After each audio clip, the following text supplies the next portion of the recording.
seumur hidupku. Tuhan selalu menolongku,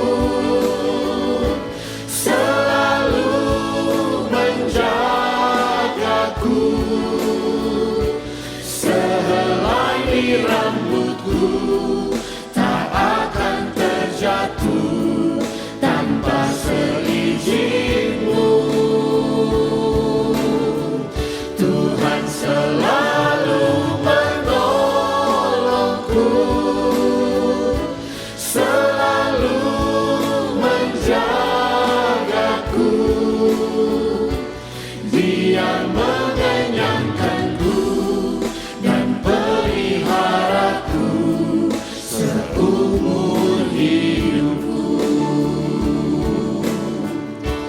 Dia mengenyangkanku dan peliharaku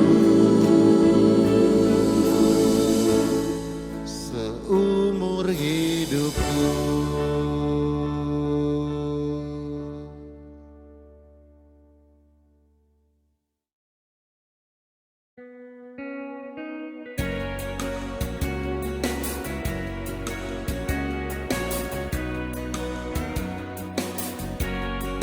Life is easy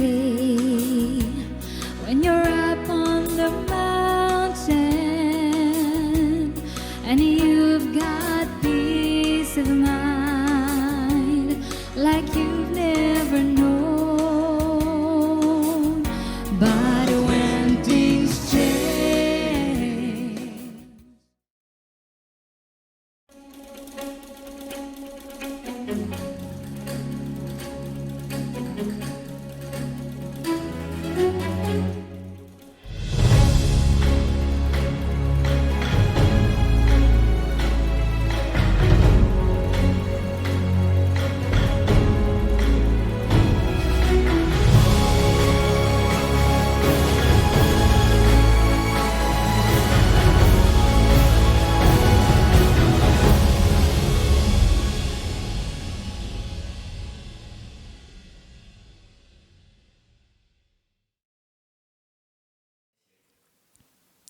Shalom, salam sejahtera dalam kasih Yesus Kristus untuk kita semua. Kami menyapa selamat malam untuk Anda, saudara umat Tuhan dimanapun Anda berada, yang sudah bergabung bersama kami melalui tayangan rohani di live streaming line Cornelius Media. Malam ini adalah malam ke-10 dari kebaktian kebangunan rohani Yayasan Cornelius bekerja sama dengan Gereja Masehi Advent Hari ke-7 daerah Misi Sulawesi Tengah dengan tema Walking with Jesus. Kami percaya Anda akan menerima berkat Tuhan dengan mengikuti seluruh rangkaian acara rohani ini yang telah kami tayangkan dari malam ke malam. Jika Anda merasa diberkati dan ingin membagikan berkat ini, Anda bisa membagikan atau share link YouTube maupun Facebook Cornelius Media ini kepada teman, sahabat, maupun keluarga dimanapun mereka berada. Dan pada malam hari ini kita akan mendengarkan lagu pujian dan juga tips yang akan dibawakan oleh Dr. Johanna Mamahit SPS. Saudara umat Tuhan, hanya bersama dengan Tuhan kita dapat melewati semua beban hidup maupun masalah yang kita hadapi. Sehingga pada malam hari ini kami memiliki ruang doa khusus. Dan jika saudara umat Tuhan memiliki usulan doa, Anda bisa menulisnya di kolom chat maupun komentar yang tertera di Facebook maupun YouTube Cornelius Media. Dan pada malam hari ini doa akan disampaikan oleh Pendeta Felix Gosal. Dan pembahasan firman Tuhan pada malam hari ini akan disampaikan oleh hamba Tuhan Pendeta Charles Muaya. Mari kita ikuti acara KKR ini dengan menyanyikan lagu buka yang akan dipandu oleh Praise Team dan diikuti dengan doa buka yang akan dibawakan oleh Pendeta Miller Roring.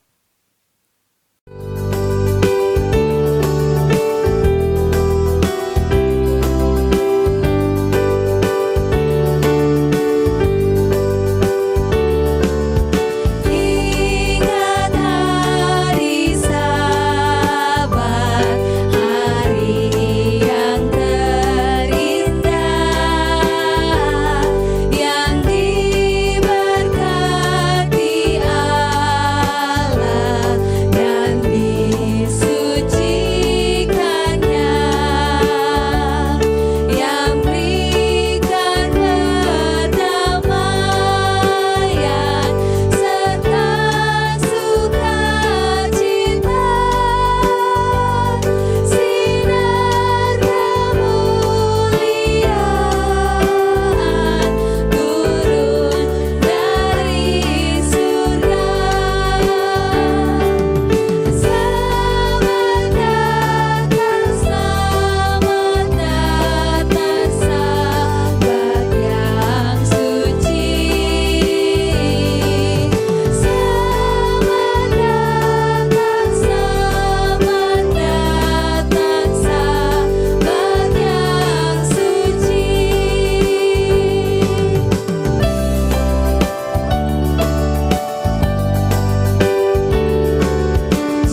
Mari kita berdoa. Kami datang kepadamu ya Tuhan, mengucap syukur, berterima kasih oleh kebaikan-Mu, sehingga di malam yang terakhir ini, dalam kegiatan KKR Net, Cornelius Media yang bekerja sama dengan Gereja Masih Advent Hari ke-7, daerah Misi Sulawesi Tengah, dengan tema Berjalan Bersama Yesus dapat terselenggara pada malam ini. Itulah sebabnya ya Tuhan, kami benar-benar membutuhkan kuasa Roh Kudus Tuhan, sehingga kegiatan KKR Net pada malam ini boleh berjalan dengan baik. Secara khusus kami mau berdoa untuk Ibu Dr. Yohana Mamahi Trovanio yang akan menyampaikan tips kesehatan. Kiranya kuasa Tuhan akan menaungi beliau dan memperlengkapi beliau untuk menyampaikan kebenaran firman Tuhan secara khusus melalui tips kesehatan, sehingga benar-benar melalui tips kesehatan ini dapat memberikan pengetahuan yang terbaik, bahkan boleh membawa berkat-berkat yang luar biasa, sehingga kami sebagai umat-umat Tuhan dan para pemirsa sekalian dimanapun berada dapat memiliki kehidupan yang sehat sesuai dengan petunjuk dan kehendak Tuhan saja. Ya Bapa di dalam kerajaan sorga, di malam yang terakhir ini kami akan mendengarkan pekabaran firman Tuhan yang akan disampaikan oleh hamba Tuhan, Pendeta Charles Muaya, dengan judul Berjalan dengan Sukacita. Kiranya ya Tuhan, urapan kuasa Roh Kudus Tuhan akan memenuhi, akan menaungi dan memperlengkapi hamba Tuhan ini, sehingga setiap kata dan kalimat nasihat kebenaran firman Tuhan akan benar-benar tertanam termeterai di dalam tanah dan hati kami, bahkan semua pemirsa yang ada. Sehingga dengan demikian, kebenaran ini dapat kami terima dengan baik dan dapat kami hidupkan di dalam kehidupan kami. Dan kami akan menjadi umat Tuhan, pengikut Kristus yang setia, takut akan Tuhan. Sehingga ketika Yesus datang pada kali yang kedua, kami semua dapat diselamatkan di dalam kerajaan sorga. Kami mau berdoa untuk berbagai hal, baik yang akan mengambil bagian, menyanyi, dan juga kru yang akan melayani di sepanjang kegiatan KKR malam ini. Peralatan dan lain sebagainya, kiranya boleh berjalan dengan baik, dan akhirnya nama Tuhan saja yang ditinggikan dan dipermuliakan. Terpujilah nama-Mu ya Tuhan. Seluruh rangkaian acara ibadah KKR Net pada malam yang terakhir ini, kami mau serahkan ke dalam tangan dan kuasa Tuhan. Inilah doa kami Bapa, ampuni dosa dan pelanggaran kami. Kami sudah berdoa dan mengucap syukur hanya di dalam nama Yesus Kristus Tuhan dan Juru Selamat kami. Amin. Shalom, selamat malam, selamat sahabat, pemirsa yang dikasihi Tuhan.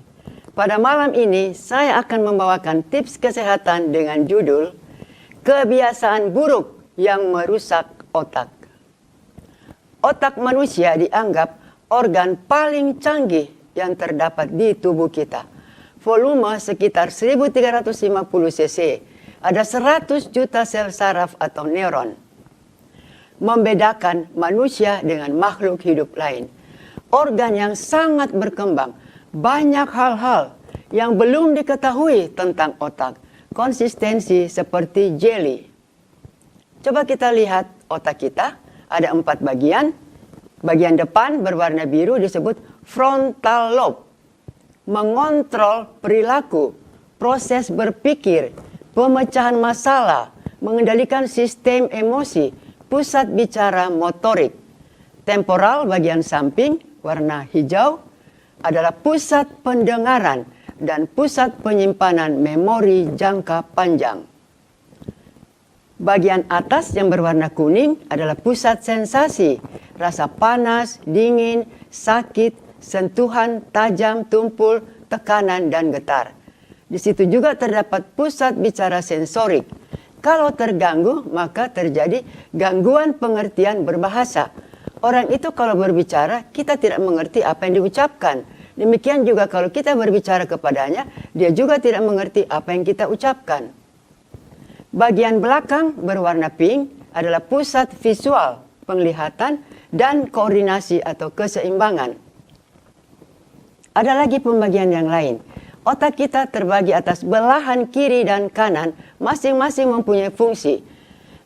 Belahan kiri itu untuk berbahasa, analisa berpikir, logika, angka, rasionalitas, realistis, ingatan jangka pendek. Sedangkan otak kanan untuk seni, musik, gambar, warna, kreativitas, konseptual, berfantasi, imajinasi, intuisi, emosi, dan ingatan jangka panjang.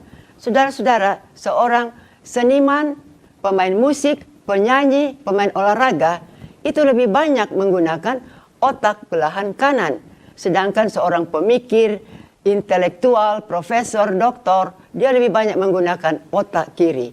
Alangkah baiknya bila mana kita bisa menggunakan kedua otak kita, otak kiri dan otak kanan.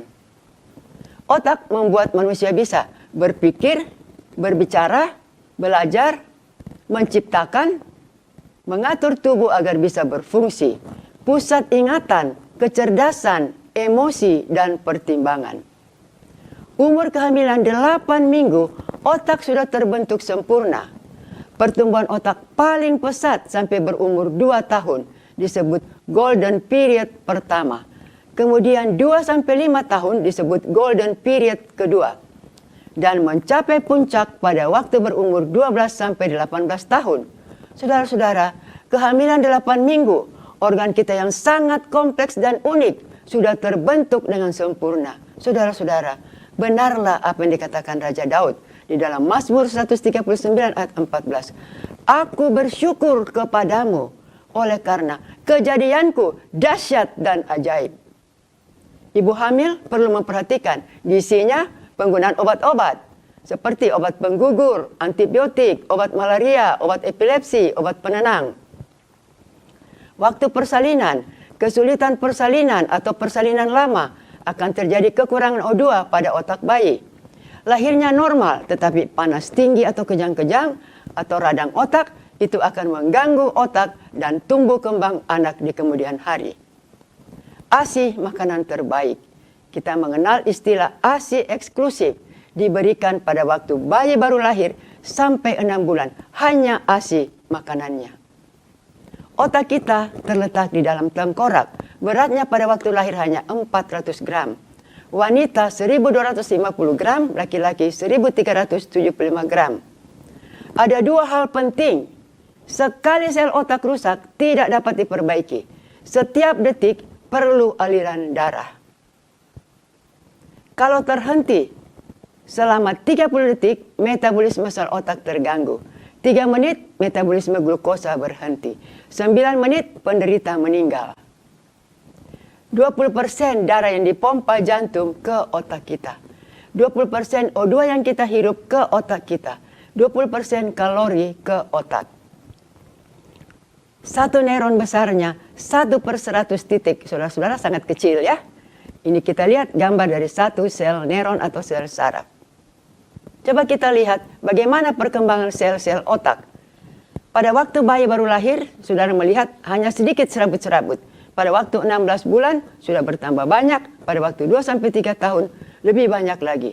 Saudara-saudara, bila mana kita mempergunakan otak kita setiap hari, kita berpikir, kita belajar, kita menganalisa, dan segala sesuatu yang kita lakukan, maka serabut-serabut otak kita itu akan bertambah banyak.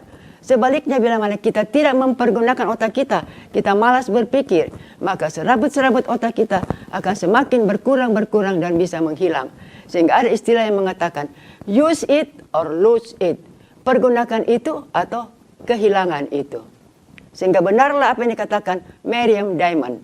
Melalui pengulangan, sel-sel saraf menjadi terhubung dan termielinasi dalam memudahkan mengingat informasi. Tanpa pengulangan berkala, mielin akan hilang. Apa yang dipelajari lupa. Saudara masih ingat waktu kita SMP atau SMA? Kalau kita belajar Pancasila, sila-sila yang ada dalam Pancasila, itu kan kita harus ulang-ulang. Demikian juga misalnya, kita belajar 10 hukum, kita mengulang-ulang, sehingga dengan mengulang-ulang itu akan bisa tertinggal, terserap di dalam otak, dan kita tidak bisa melupakan lagi. Sehingga benarlah apa yang dikatakan dalam Ulangan 6 ayat 7. Haruslah engkau mengajarkannya berulang-ulang kepada anak-anakmu dan membicarakannya.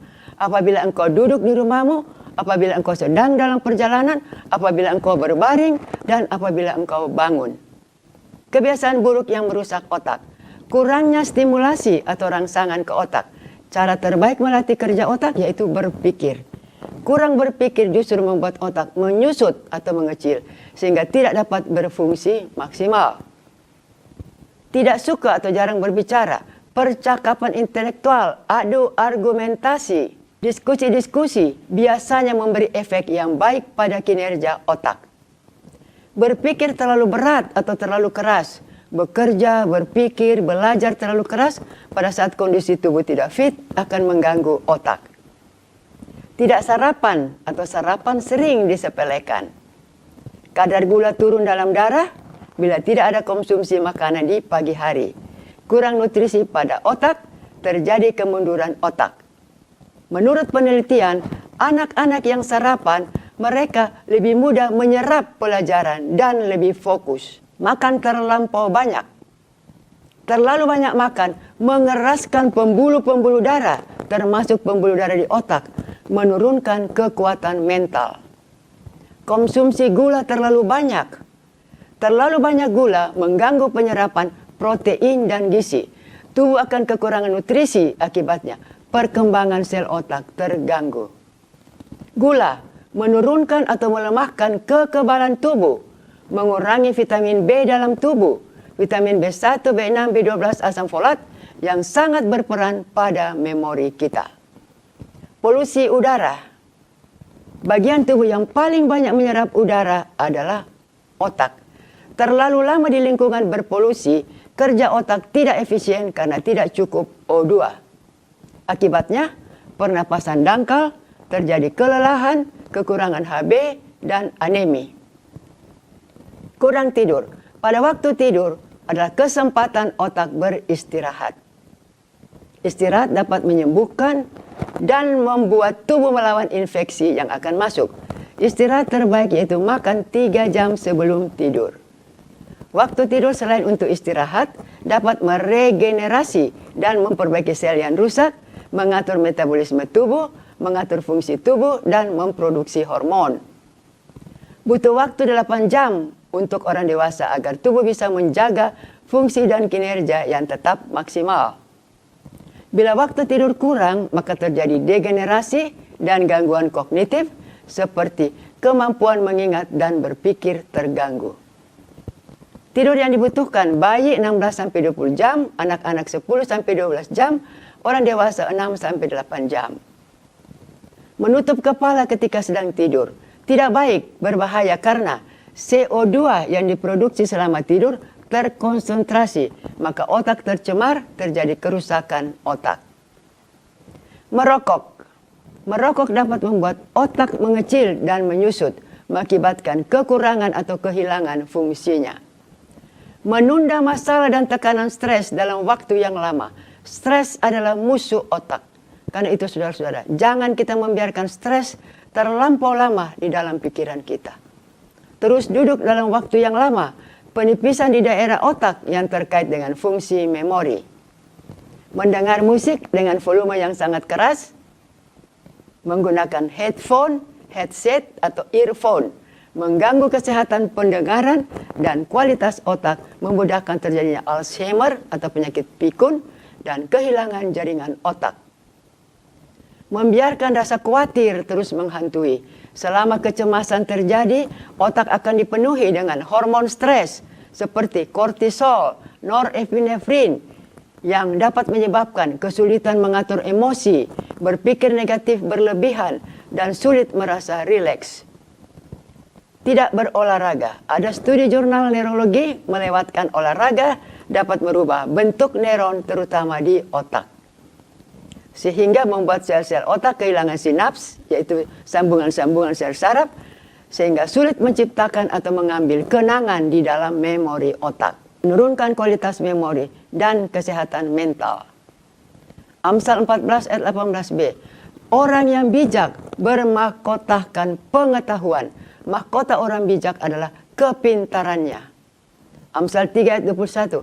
Hai anakku, janganlah pertimbangan dan kebijaksanaan menjauh dari matamu. Peliharalah itu. Sebagai kesimpulan, otak adalah pusat pengatur pengendali dari tubuh kita. Mari kita menjaga dan memelihara kesehatan otak kita. Jangan memasukkan barang-barang atau hal yang bisa merusak otak kita. Peliharalah otak kita, pemberian Allah yang akan dipergunakan seumur hidup. Amsal 8 ayat 12.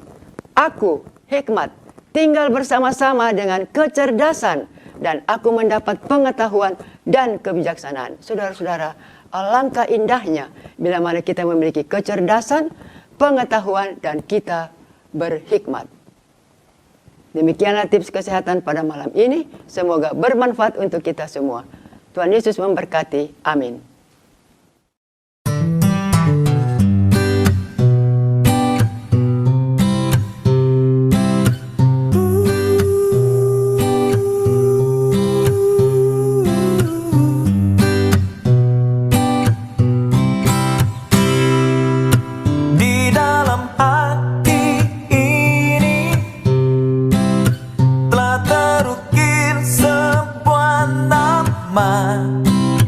Nama yang amat indah, tiada nama lain diberikan pada manusia, yang olehnya kita diselamatkan. Nama yang sungguh ajaib bagiku, nama yang selalu ku puji, ku muliakan. Dialah Raja atas segala raja, yang awal dan yang akhir. Yesus itulah namanya.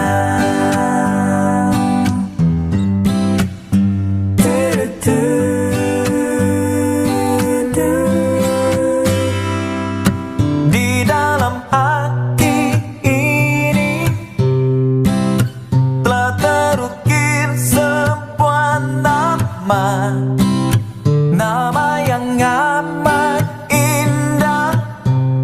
Tiada nama lain diberikan pada manusia, yang olehnya kita diselamatkan. Nama yang sungguh ajaib bagiku, nama yang selalu ku puji, ku muliakan. Dialah Raja atas segala raja, yang awal dan yang akhir. Yesus itulah namanya. Pujilah Dia, hai segala bangsa di bumi. Nama yang sungguh ajaib bagiku, nama yang selalu ku puji, ku muliakan.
Pemirsa, dimanapun Anda berada, tiba saatnya kita akan berdoa menyampaikan pergumulan-pergumulan kita kepada Tuhan.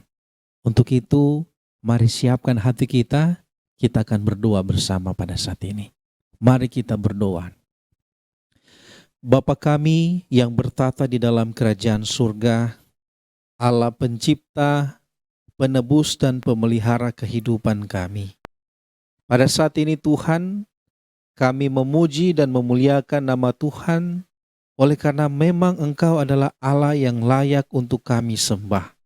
Terpujilah Engkau Tuhan dari kekal sampai kekal. Pada saat ini Tuhan, kami datang di hadapan hadirat Tuhan.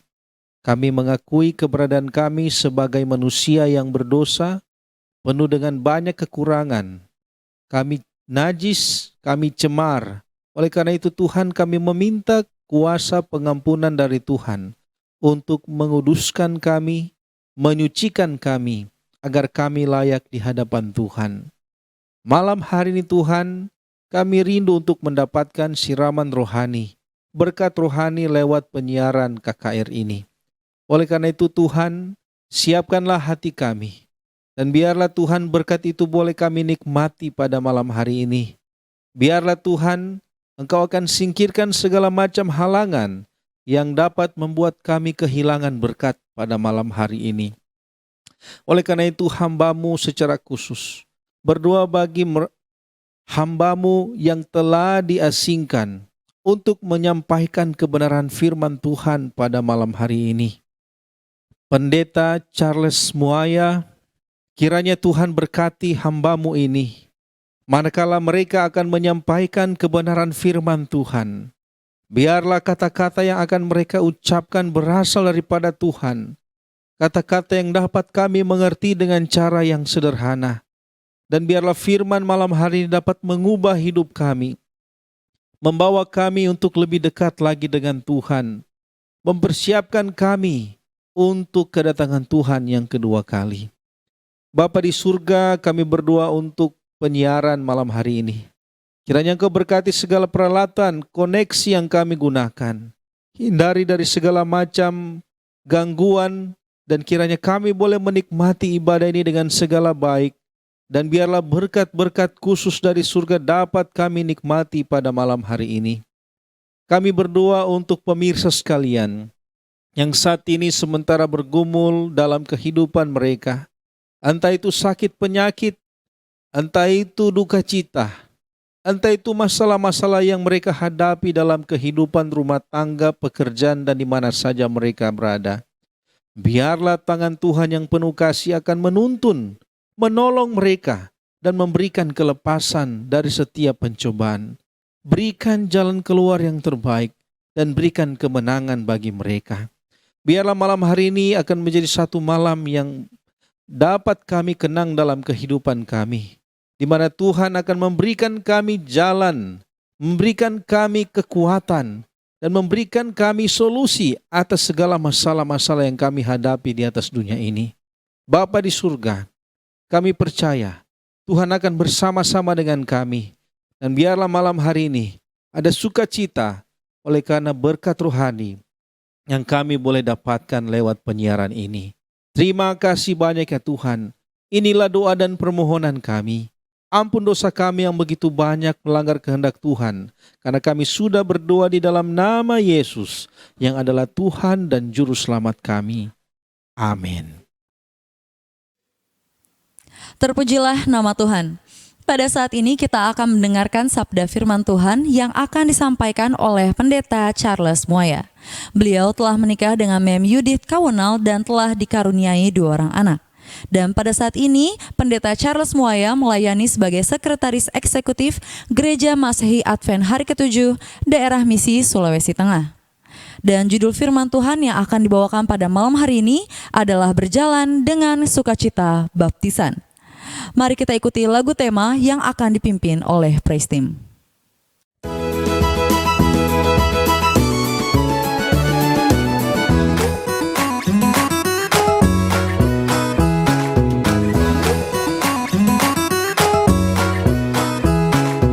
Walking with Jesus.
malam dan selamat hari Sabat. Saya menyapa para pemirsa yang sementara menyaksikan siaran ini. Saya berharap para pemirsa dalam keadaan sehat, kuat, terpelihara di dalam Tuhan. Puji Tuhan, kita sudah berada di malam terakhir dari seri KKR Net, berjalan bersama dengan Yesus dari daerah Misi Sulawesi Tengah yang bekerja sama dengan Cornelius Media. Dari malam ke malam kita sudah banyak mengikuti atau mendengarkan pelajaran-pelajaran berharga yang sudah disampaikan oleh pembicara sebelumnya. Bagaimana kita boleh menikmati berjalan bersama Yesus. Dan pada malam hari ini kita akan membahas satu seri pelajaran penting, yaitu berjalan bersama Yesus, berjalan dengan sukacita. Namun sebelum kita melanjutkan pelajaran kita, mari kita tunduk kepala semua dan kita berdoa. Maha besar Tuhan di sorga, kami penuh keyakinan Tuhan bersama-sama dengan kami mengirimkan Roh Kudus Tuhan, membuka hati dan pikiran kami untuk mendengarkan dan mau melakukan setiap firman yang kami dengar pada malam hari ini. Bersama-sama dengan kami, di dalam nama Yesus kami sudah berdoa. Amin. Hidup di negara yang memenuhi semua keinginan rakyat, lengkap dengan beragam fasilitas umum, pendapatan yang tinggi, serta warga yang ramah, tentu menjadi keinginan semua orang. Negara manakah kira-kira yang mempunyai semua fasilitas yang saya sudah sebutkan tadi? Saudaraku, The World Happiness Report merilis urutan negara-negara yang paling berbahagia di dunia ini tahun 2022. Untuk bisa menjadi negara paling berbahagia, terdapat beberapa kriteria penilaian untuk menentukan kebahagiaan penduduknya. Nah, saudara-saudara, berikut 10 negara yang unggul di kriteria dan menjadi negara bahagia di dunia. Yang pertama, di posisi pertama ada negara Finlandia dengan skor indeks kebahagiaan 7.821. Dan yang kedua, Denmark dengan skor indeks kebahagiaan 7.636. Yang ketiga, Islandia, skor indeks kebahagiaan 7.557. Dan Swiss di tempat yang keempat, skor indeks kebahagiaan 7.512.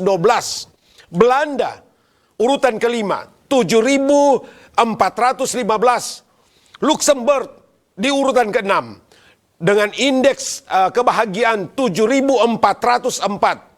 Swedia dengan indeks kebahagiaan 7.384. Norwegia dengan indeks kebahagiaan 7.365. Israel dengan 7.364. Dan yang ke-10, Selandia Baru dengan indeks kebahagiaan 7.200. Penilaian negara bahagia tidak asal-asalan saja. Terdapat beberapa poin penilaian yang kemudian dirata-ratakan. Nilai yang paling tinggi, dan itulah negara yang paling bahagia. Beberapa poin penilaiannya seperti kebebasan berpendapat, kebebasan memeluk kepercayaan, harapan hidup sehat, kehidupan sosial, dan kehidupan masyarakat yang menjadi pokok penilaian. Dari 10 negara di atas, Finlandia memang pantas menyandang negara paling bahagia. Negara Finlandia tidak hanya memperhatikan warga asli alias keturunan Finlandia saja, mereka juga memperhatikan kesejahteraan para imigran. Riset melihat bahwa warga negara Finlandia rela membayar pajak tinggi untuk jaringan pengamanan sosial. Mereka juga percaya pemerintah, warga yang hidup dalam kebebasan dan ramah antar sesama. Begitu juga dengan 9 negara lainnya, yang salah satu di antaranya Selandia Baru. Seperti kita ketahui, Selandia Baru beberapa waktu yang lalu terkena serangan bom atau terkena serangan teroris penembakan terhadap 2 masjid di Christchurch. Namun dinilai poin melindungi rakyat dari kekerasan dan trauma, Selandia Baru mendapat poin yang tinggi. Bagaimana dengan negara kita Indonesia? Di tahun 2022 Indonesia memperoleh posisi 92 dari 156 negara, di mana posisi ini lebih unggul dari negara Cina dan Vietnam. Saudaraku, saya juga membaca dan menemukan ada 3 teknologi masa depan yang bukan hanya impian saja. Dalam pidato yang disarikan oleh Smith, dia katakan 3 prediksi teknologi masa depan yang akan ada di kemudian hari. Yang pertama, mobil kemudi otomatis akan menjadi umum. Google telah menguji coba mobil dengan teknologi yang memungkinkan berjalan sendiri tanpa awak manusia atau tanpa bantuan manusia. Yang kedua, manusia yang akan diwakili oleh robot. Robot-robot kecil akan bisa digunakan untuk mewakili manusia ke berbagai tempat. Robot tersebut dibekali dengan transmisi suara dan video yang bisa dilihat oleh orang yang diwakilinya, sehingga mereka tidak perlu menghadiri acara-acara secara langsung. Dan yang ketiga, realitas virtual melalui internet. Teknologi internet akan memungkinkan orang-orang menggunakan semacam realitas virtual untuk berkunjung ke berbagai tempat dan negara-negara. Dan ada juga 14 teknologi canggih masa depan yang segera akan terwujud di dunia nyata. Saya catat saudara, yang pertama, teknologi masa depan tercanggih yang pertama adalah autonomous car, mobil penumpang tanpa sopir. Yang kedua, hoverboard atau skateboard terbang, tanpa roda dan bisa terbang melayang. Dan handphone hologram, melihat visual atau satu objek secara 3 dimensi dan imersif tanpa harus berada di dekat objek tersebut.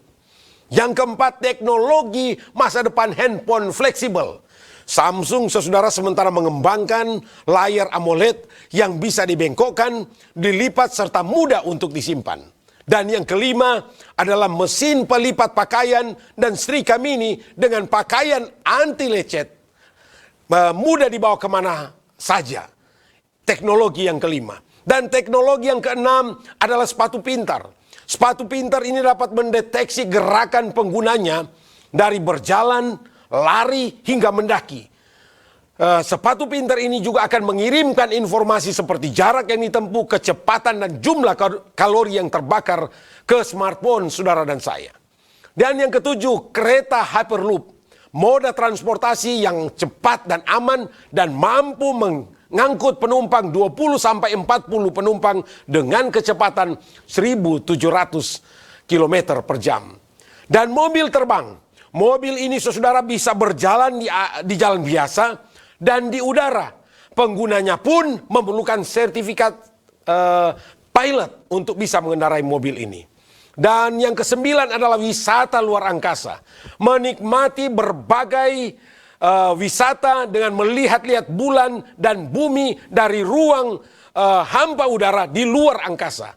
Kalau sekarang kita wisata hanya ke Bali dan sebagainya, tapi berikut kalau kita mau berwisata kita akan ke luar angkasa.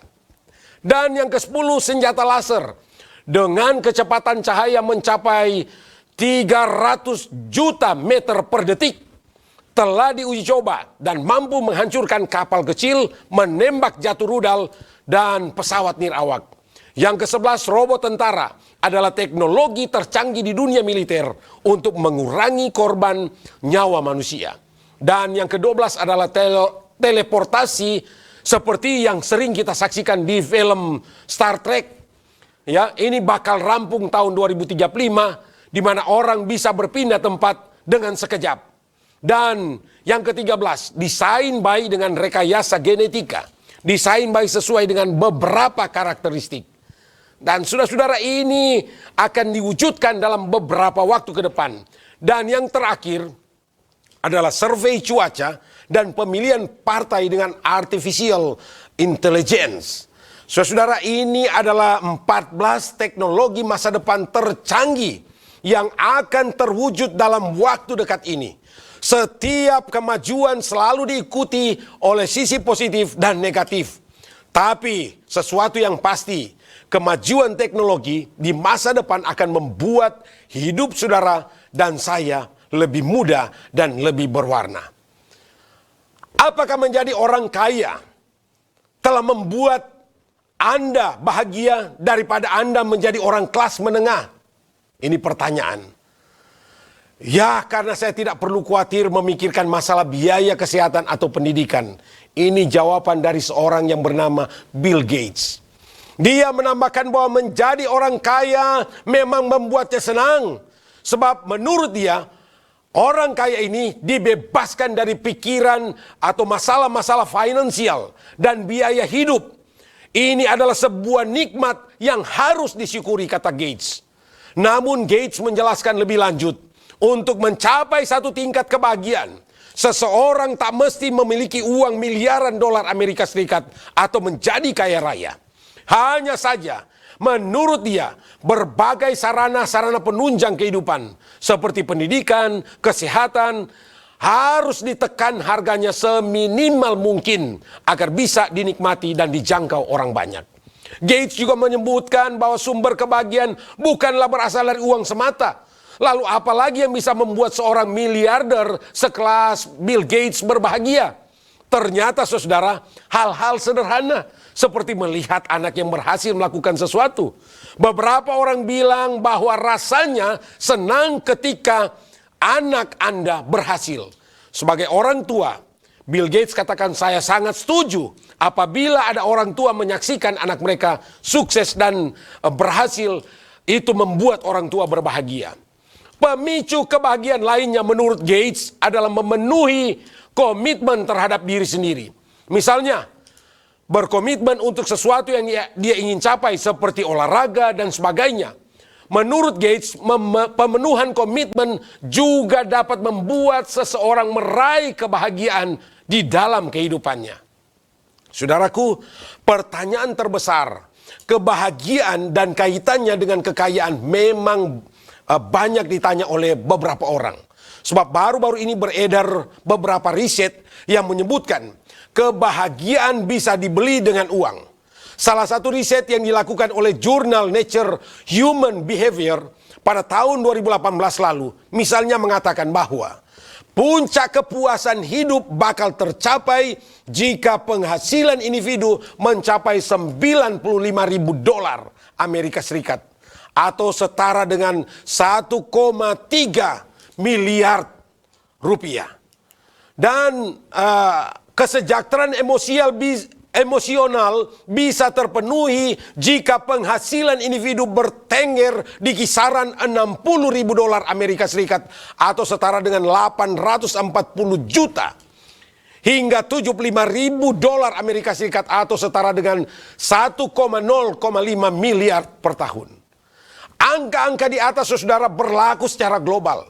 Namun terdapat variasi antara penduduk di wilayah di berbagai belahan dunia. Namun kita lihat apa kata firman Tuhan. Matius 16 ayat 26. Apa yang Alkitab katakan?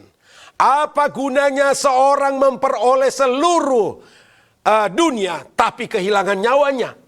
Dan apakah yang dapat diberikannya sebagai ganti nyawanya? Saudaraku, orang-orang kaya memang memiliki segala sesuatu, tapi tidak dapat memperpanjang hidupnya walaupun hanya sehasta saja.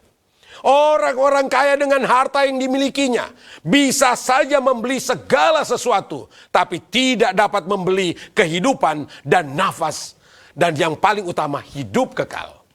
Saudaraku, Yohanes pasal 3 ayat 1-5 adalah seorang Farisi yang bernama Nikodemus, seorang pemimpin agama Yahudi. Dia datang pada waktu malam kepada Yesus dan berkata, "Rabi, kami tahu bahwa engkau datang sebagai guru yang diutus oleh Allah. Sebab tidak ada seorang pun yang dapat mengadakan tanda-tanda yang engkau adakan itu jika Allah tidak menyertainya."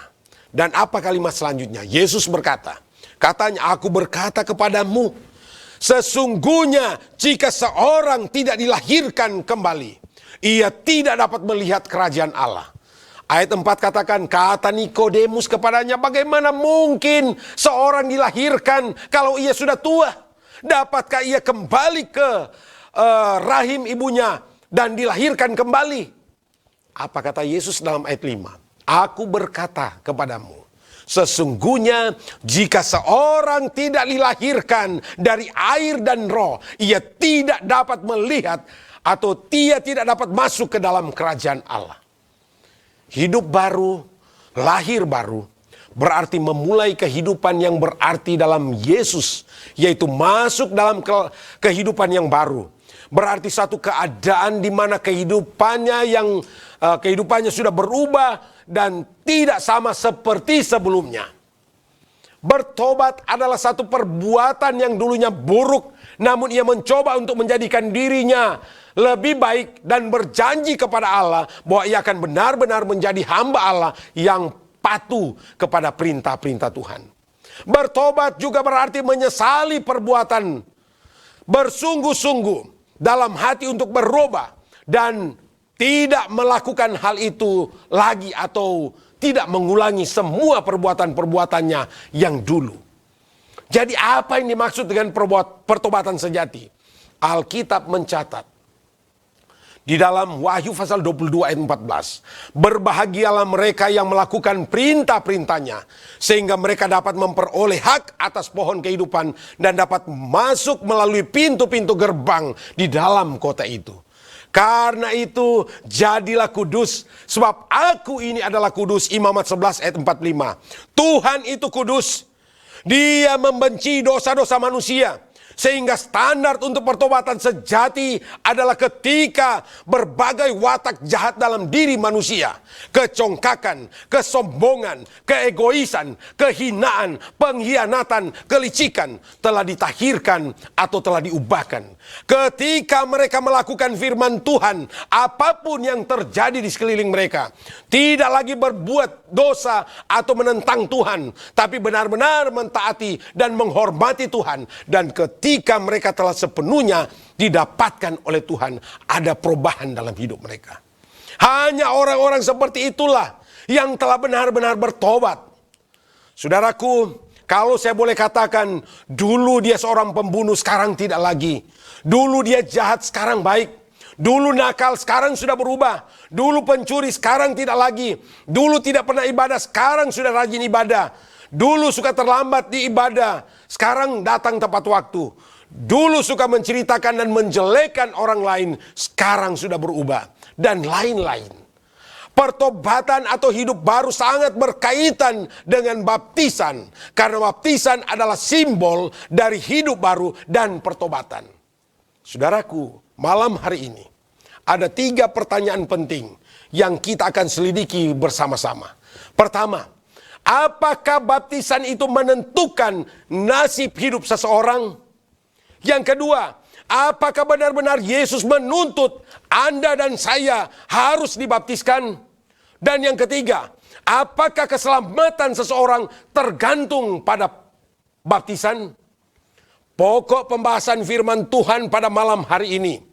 Orang-orang Kristen, umat-umat Tuhan haruslah benar-benar Kristen dalam hal baptisan. Kenapa orang-orang Kristen, umat-umat Tuhan harus benar-benar Kristen dalam hal baptisan? Karena ada banyak orang Kristen yang dalam praktek tidak benar-benar Kristen dalam hal baptisan. Mari kita lihat alasan-alasannya. Alasan mengapa baptisan itu penting. Yang pertama, berhubungan dengan keselamatan. Markus 16 ayat 15 dan 16. Siapa yang percaya dan dibaptis akan diselamatkan.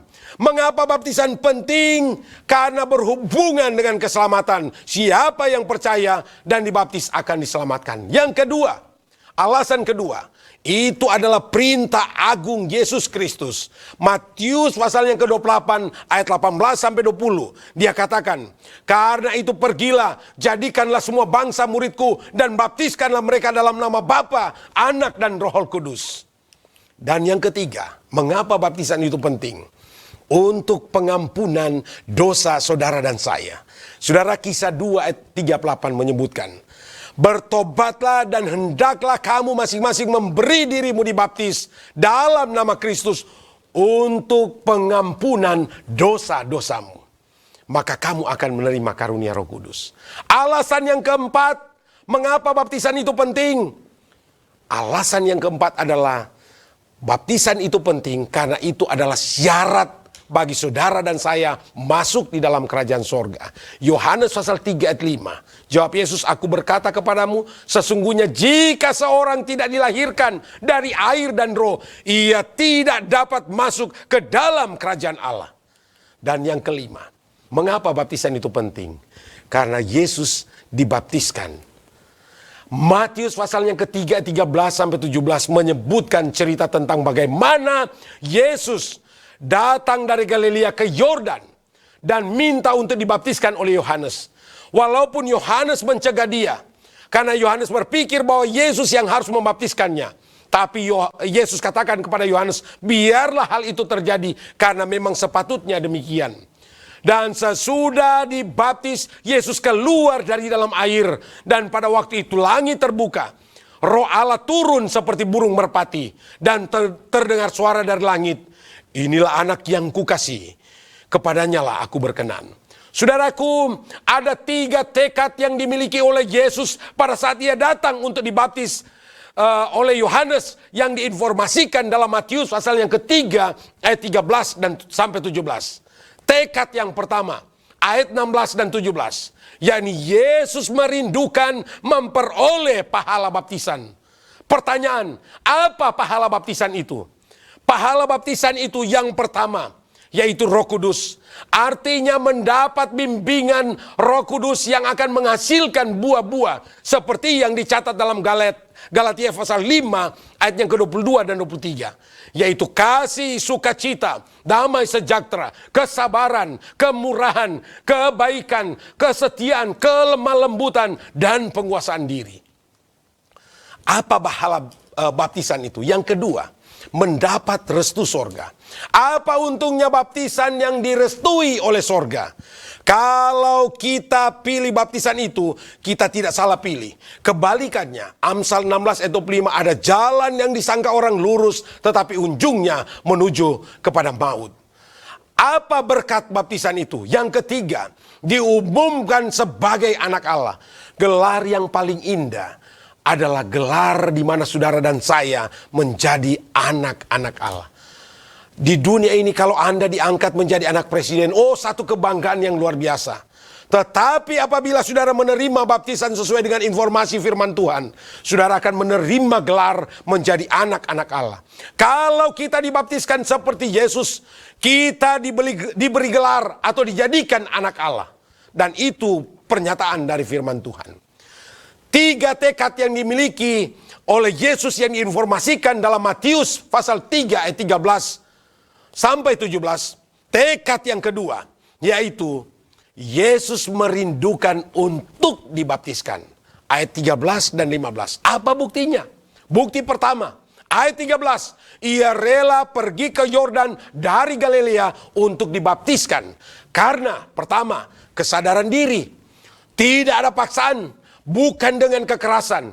Dan yang kedua, apakah memang harus di Sungai Yordan? Oh saudaraku, tidak, karena Yesus juga merestui baptisan di Ainun oleh Yohanes Pembaptis dalam Yohanes pasal 3 ayat yang ke-23.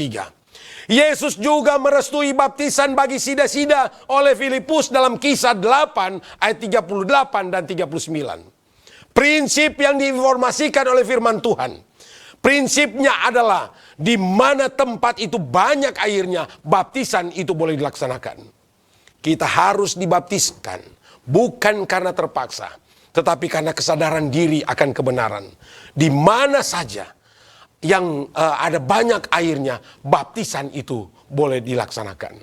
Bukti yang kedua ayat 14. Ia dicegah, tapi ia maju terus. Apapun yang akan terjadi, Yesus berkata, biarlah hal itu terjadi. Kita harus berani menerima dan mengamalkan kebenaran walaupun apa saja akan terjadi dalam kehidupan kita. Kisah 5 ayat 19, kita harus lebih taat kepada Allah daripada taat kepada manusia. Itu namanya saudara jujur terhadap Allah.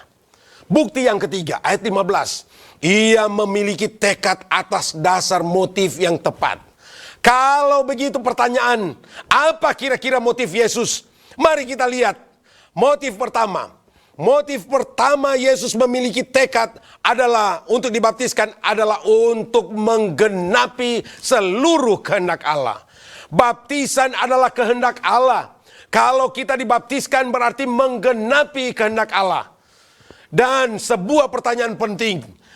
Pentingkah menggenapi seluruh kehendak Allah? Mari kita lihat jawabannya di dalam firman Tuhan. Di dalam Matius pasal 7 ayat 22, 23 dan 21. Pada hari terakhir banyak orang akan berseru kepadaku, Tuhan, Tuhan, bukankah kami bernubuat demi namamu dan mengusir setan demi namamu dan mengadakan banyak mujizat demi namamu juga? Pada waktu itu ayat 23, aku akan berterus terang kepada mereka dan berkata, aku tidak pernah mengenal kamu, enyalah daripadaku kamu sekalian pembuat kejahatan.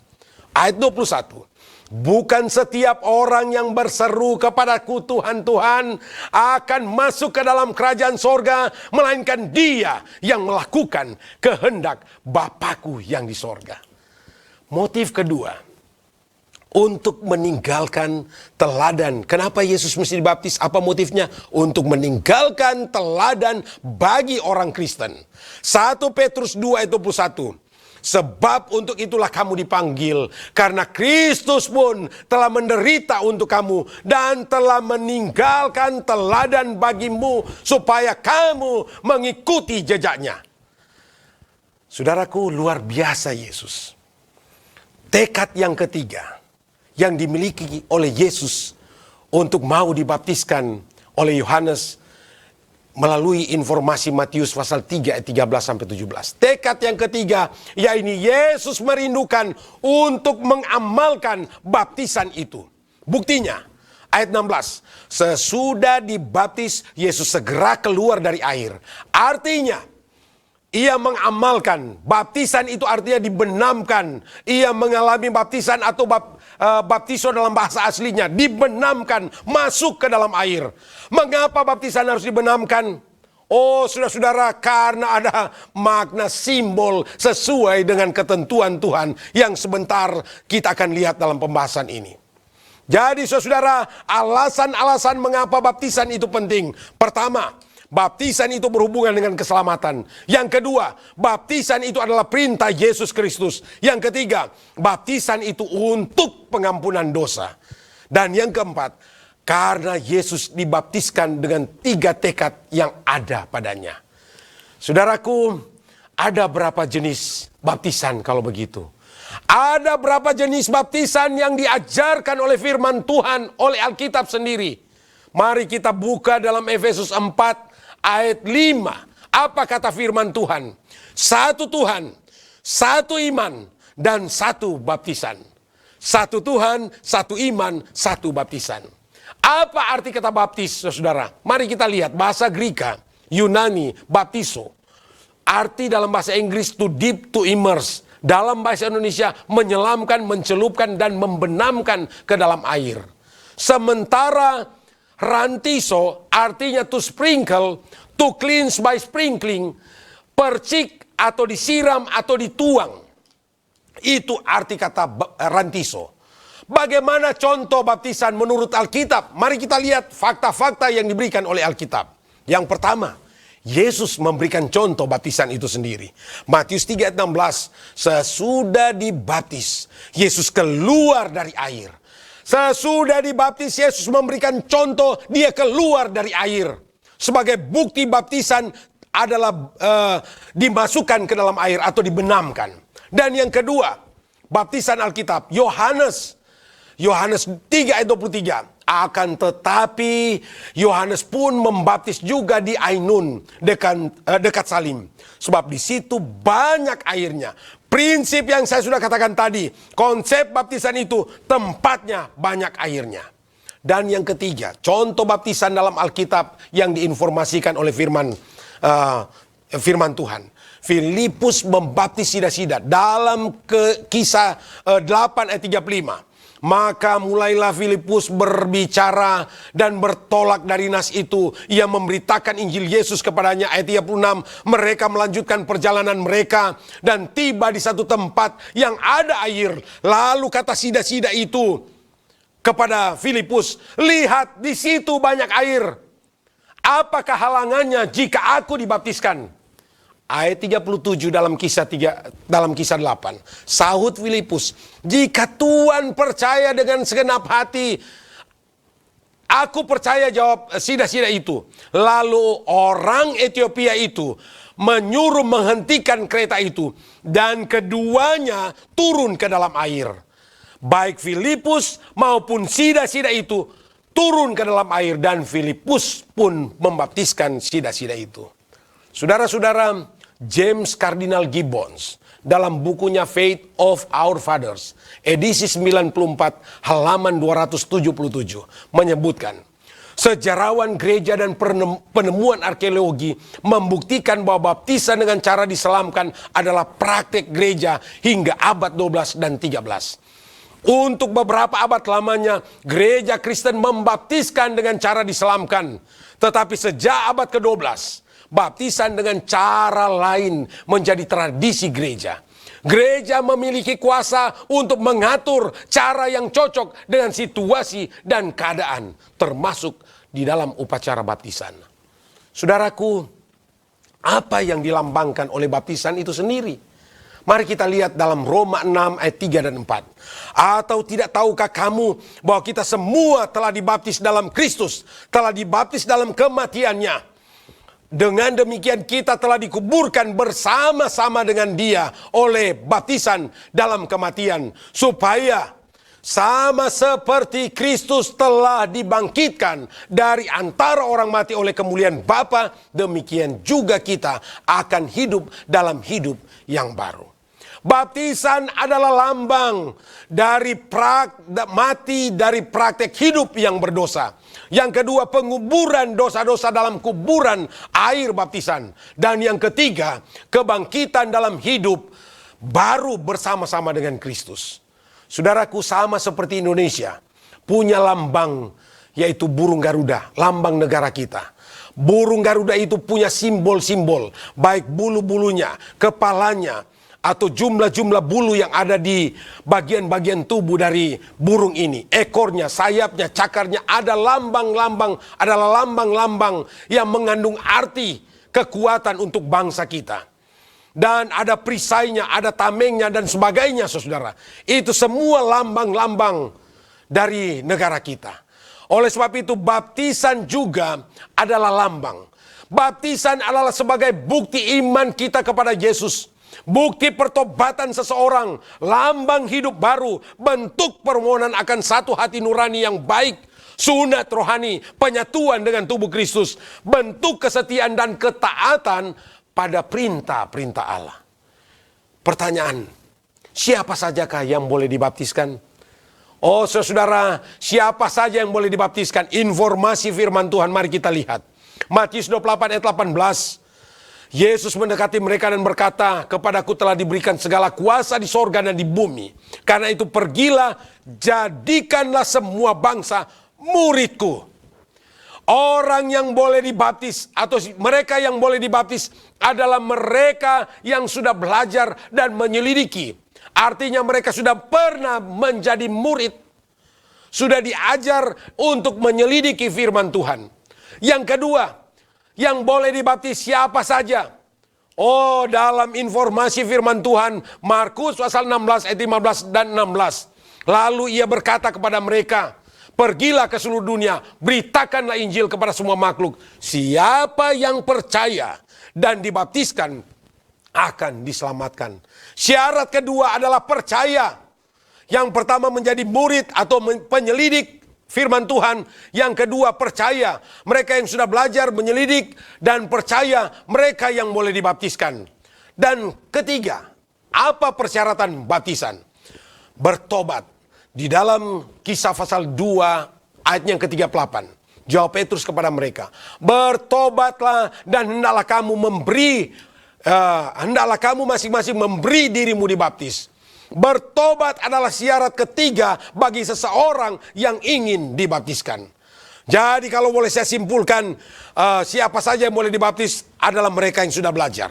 Dan yang kedua adalah mereka yang sudah percaya. Dan yang ketiga adalah mereka yang sudah bertobat.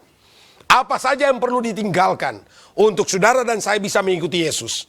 Matius 4 ayat 19-20, dia katakan, Yesus berkata kepada mereka, mari ikutlah aku dan kamu akan kujadikan penjala manusia. Ayat 20, lalu mereka pun segera meninggalkan jalan mereka dan mengikuti dia.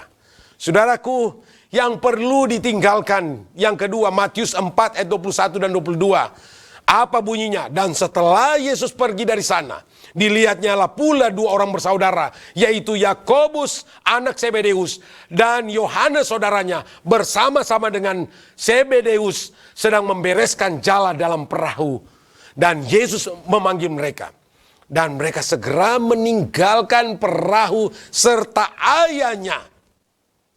Meninggalkan perahu serta ayahnya, lalu mengikuti dia. Dan yang ketiga, sida-sida. Kisah 8 ayat 27. Lalu berangkatlah Filipus, adalah seorang Ethiopia, seorang sida-sida pembesar kepala perbendaharaan Sri Kandake, ratu negeri Ethiopia, yang pergi ke Yerusalem untuk beribadah. Sida-sida ini pergi ke Yerusalem untuk beribadah. Ia mau beribadah, namun setelah mendengarkan pekabaran firman Tuhan, ia meninggalkan agamanya. Rencana ibadahnya di Yerusalem dia batalkan setelah dia mendengarkan pekabaran firman Tuhan. Kalau begitu, apa informasi yang disampaikan oleh firman Tuhan mengenai bagaimana menjadi pengikut Kristus? Yang pertama, seorang yang mau menjadi pengikut Yesus harus meninggalkan pekerjaan mereka. Seorang yang mau mengikuti Yesus harus meninggalkan keluarga mereka. Seorang yang mau mengikuti Yesus harus meninggalkan agama mereka. Saudaraku, mengikuti Yesus tidak hanya meninggalkan hal-hal yang buruk atau perbuatan-perbuatan yang buruk, tapi juga meninggalkan pekerjaan, meninggalkan keluarga, dan meninggalkan agama kita. Saudaraku, apakah mudah mengikuti upacara baptisan? Matius 3 ayat 13, maka datanglah Yesus ke Galilea, ke Yordan, kepada Yohanes untuk dibaptis olehnya. Tetapi Yohanes mencegah dia. Katanya, aku yang perlu dibaptiskan olehmu. Yohanes mencegah Yesus untuk dibaptiskan. Ada banyak hambatan yang akan dialami oleh seorang yang akan dibaptiskan. Hambatan itu boleh berupa orang tua, suami, istri, anak, pekerjaan, jabatan, dan harta kita, dan lain-lain sebagainya. Apa yang dikatakan oleh firman Tuhan mengenai hal ini? Apakah Yesus datang untuk membawa damai? Mari kita lihat kata firman. Lukas 12 ayat 51. Kamu menyangka bahwa aku datang untuk membawa damai di atas bumi. Bukan, kataku kepadamu. Bukan damai melainkan pertentangan. Matius pasal 10 ayat 34. Bukan untuk membawa damai. Bukan untuk membawa damai melainkan pedang. Kata firman Tuhan. Matius 10 ayat 35. Sebab aku datang untuk memisahkan orang dari ayahnya, anak perempuan dari ibunya, menantu perempuan dari ibu mertuanya. Matius 10 ayat 37. Barang siapa mengasihi bapa dan ibunya lebih daripada aku, ia tidak layak bagiku. Dan barang siapa mengasihi anaknya laki-laki atau perempuan lebih daripada aku, ia tidak layak bagiku. Saudaraku, Filipi pasal 2 ayat 5 sampai 7. Hendaklah kamu dalam hidupmu bersama menaruh pikiran dan perasaan yang terdapat juga di dalam Kristus Yesus, yang walaupun dalam rupa Allah tidak menganggap kesetaraan dengan Allah sebagai milik yang harus dipertahankan, melainkan telah menggosongkan dirinya, mengambil rupa seorang hamba dan menjadi sama dengan manusia. Kisah 22 ayat 16. Dan sekarang, mengapa engkau masih ragu-ragu? Bangunlah, berilah dirimu dibaptis, dan dosa-dosamu akan disucikan, sambil berseru kepada nama Tuhan. Saudaraku, Yesus mengasihi saudara-saudara. Yesus tidak ingin saudara dan saya binasa. Yesus ingin kita menikmati hidup kekal yang Ia sudah sediakan. Yesus rindu kita berjalan bersama-sama dengan Dia, berjalan dengan sukacita. Yesus ingin agar kita dibaptiskan sama seperti Yesus dibaptiskan. Yesus ingin agar kita singkirkan halangan-halangan supaya kita bisa dibaptiskan. Yesus ingin agar kita dibaptiskan karena ingin menggenapi semua kehendak Allah yang tercatat dalam firman. Yesus ingin agar kita dibaptiskan agar bisa memperoleh jaminan keselamatan. Yesus ingin agar kita dibaptiskan karena ini adalah restu sorga. Yesus ingin agar kita dibaptiskan supaya menjadi anak-anak Allah. Saudara, kalau demikian, apa yang harus kita perbuat? Kisah 2 ayat 37 dan 38. Pengunjung KKR Saman Petrus berkata, apa yang harus kami perbuat? Petrus menjawab, terima dan amalkan kebenaran dan beri dirimu dibaptis dalam nama Yesus demi keampunan dosamu, maka kamu akan menerima keselamatan. Saudaraku, bersediakah Anda membuka pintu hati baginya? Bersediakah Anda berjalan bersama dengan Yesus? Bersediakah Anda berjalan dengan sukacita di dalam Yesus? Bersama-sama dengan Dia dalam perjalanan iman menuju ke kerajaan sorga? Tawaran keselamatan itu ditawarkan kepada Anda sekarang. Apa jawaban kita? Apakah kita bersedia mengambil resiko dengan meninggalkan pekerjaan, meninggalkan keluarga, meninggalkan agama kita untuk memutuskan berjalan bersama-sama dengan Yesus, mengambil keputusan dibaptiskan sama seperti Yesus telah dibaptiskan? Tantangan pertanyaan ini saya sodorkan kepada semua pemirsa yang ada di rumah. Saya percaya apabila kita yakin dan mau berseru kepada Yesus, Yesus tidak akan pernah tinggalkan kita. Apapun masalah kita, Dia akan dekat dengan kita. Yesus mau kita membuka pintu hati kita. Dan Yesus meminta kita berjalan bersama-sama dengan Dia. Berjalan dengan sukacita bersama dengan Dia, di dalam Dia. Hingga pada akhirnya, upah kekal kerajaan sorga itu akan menjadi bagian kita. Kalau ada saudara-saudara yang sementara bergumul, berdoa dalam hati, minta pertolongan Tuhan, agar pada akhirnya pergumulan Anda bisa terjawab. Yesus akan menolong Anda keluar dari semua masalah Anda. Dan Dia akan membantu Anda menemukan hidup kekal dan sukacita di dalam Yesus. Saya akan mendoakan saudara-saudara. Mari kita satu dalam doa. Malam ini Tuhan, di akhir dari semua rangkaian kegiatan KKR sepanjang 10 malam, pekabaran firman Tuhan sudah dibentangkan dari malam ke malam. Dan banyak umat-umat Tuhan yang sudah mendengarkan kebenaran ini. Biarlah kami jangan terlambat untuk mengambil keputusan. Mengambil bagian dalam apa yang Yesus pernah buat. Sehingga benar-benar kami berhak untuk memperoleh keselamatan kekal yang Tuhan sudah janjikan bagi kami. Berkati para pemirsa yang ada di rumah, berkati kehidupan mereka. Kalau ada halangan-halangan yang membuat mereka takut mengambil keputusan, beranikan mereka dengan kuasa Roh Kudus Tuhan. Sehingga pada waktunya Tuhan, mereka boleh menjadi bagian umat Tuhan yang akan mewarisi kerajaan kekal, kerajaan sorga yang Tuhan sudah siapkan. Terima kasih Tuhan, terima kasih. Sepanjang 10 malam kami sudah dikuatkan dengan firman. Dan kami percaya semua pemirsa Cornelius Media yang sudah mendengarkan pekabaran dari malam ke malam akan terus dikuatkan dan terus setia mengambil keputusan berjalan dengan Tuhan. Ini yang menjadi doa kami, berkati kehidupan kami. Allah sumber damai sejahtera memberkati umat Tuhan saat ini sampai Tuhan datang. Adalah doa dan ungkapan syukur kami. Amin. Puji Tuhan atas pekabaran firman Tuhan yang boleh kita dengarkan. Dan puji Tuhan juga karena seluruh rangkaian acara kita pada malam hari ini boleh terlaksana dengan baik. Kiranya berkat Tuhan tetap menjadi bagian kita semua, terlebih khusus Anda yang telah mengikuti acara ini. Kami tetap mengundang Anda sekalian untuk kembali bergabung bersama kami pada ibadah Sabat Raya penutupan KKR pada besok pagi pukul 10 waktu Indonesia Tengah melalui live streaming di channel YouTube maupun Facebook Cornelius Media.